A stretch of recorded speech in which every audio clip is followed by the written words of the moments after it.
we recognize that the EIP is an intrusive social policy because it acts against very powerful and complex socio-economic forces that are at play in Singapore and all over the world.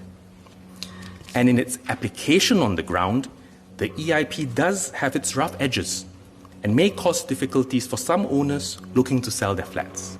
Now, let me also take this opportunity to ask the Leader of the Opposition to give us a better understanding of the WT's position on EIP, and you've asked very useful questions. I looked at your manifestos, and the Workers' Party has said unequivocally from 2006 to last year that the Workers' Party wants the EIP to be abolished, and people should be able to stay wherever they want in our estates. So I'd like to seek some clarity. Firstly, given what I've said about the current EIP limits being strained in different locations, and the experience in different cities and countries, not just in the past but in the present, what would be the Workers' Party's position? Is it your position that there won't be racial concentrations if we abolish the EIP? Or are you saying that we've reached a level of multiracial integration so that it does not matter if we have entire blocks and neighborhoods of predominantly one race? Society won't change if we have ethnic concentrations? Yes. That is the Workers' Party position as iterated by the Minister in the manifesto.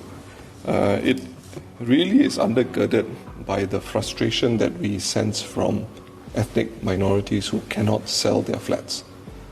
And the question is the EIP the only policy among a whole gamut of policies that the government has to encourage racial integration, bearing in mind that it is a preemptive policy introduced in 1989.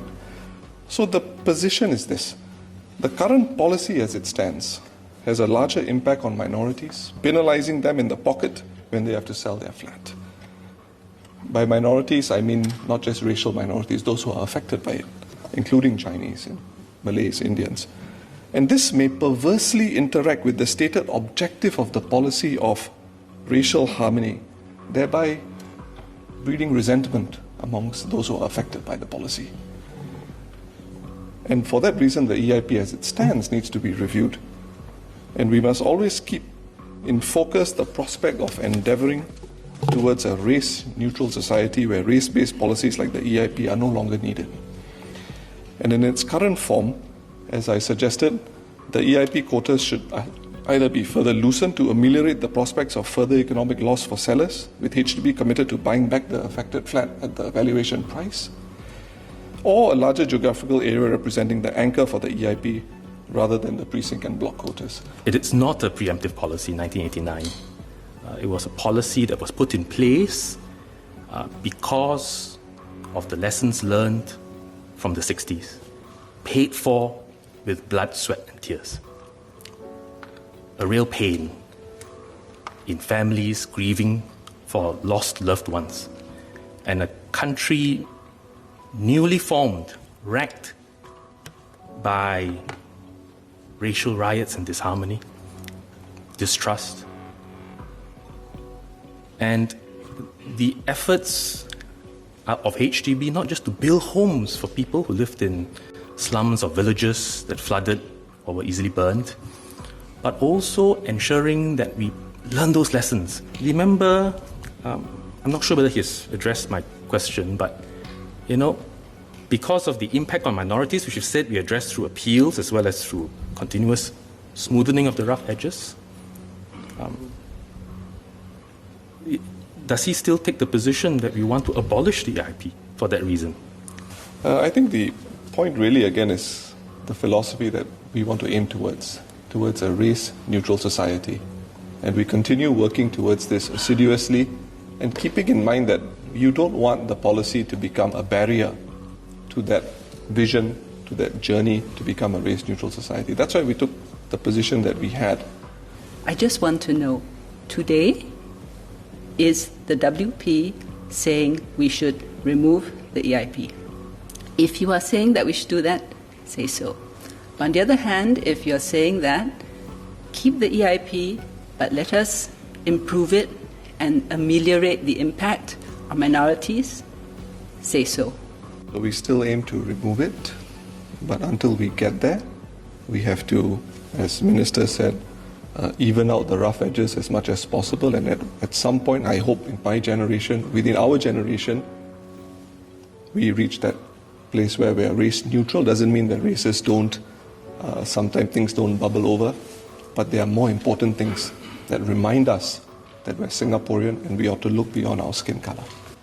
So are we more likely to arrive at a situation where Singaporeans learn to live with each other on a daily basis by making sure that we live in an integrated way on a daily basis in our estates? Or are we more likely to do so if we allow Singaporeans to live in segregated estates? I would like to ask the Leader of the Opposition whether he agrees with me that these are matters of great sensitivity and have to be handled with great sensitivity rather than be exploited for political purposes. Is Senior Minister suggesting that the WP are using these episodes for political purposes? The answer, I think, should be obvious. The answer is no. We don't do that. In terms of the series of hypotheticals that the Minister put out, I think moving from one extreme to another extreme is probably not the best policy approach.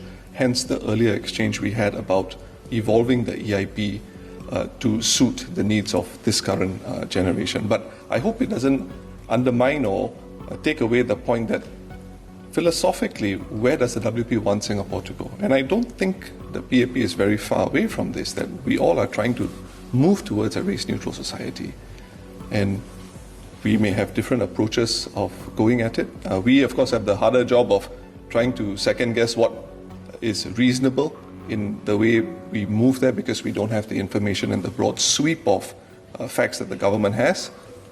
I think there's a lesson to be learned here between philosophy and methods.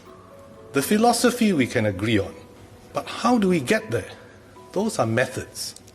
Methods can be adapted and changed, but we have this same philosophy that we want a multiracial Singapore, integrated housing, well-integrated communities and schools. And we're more likely to get there with the HDB policies that we have today with EIP, rather than what the Workers' Party is proposing. In fact, their manifesto says abolish it now, although the Leader of the Opposition seems to have shifted away from that because he realizes that that's untenable.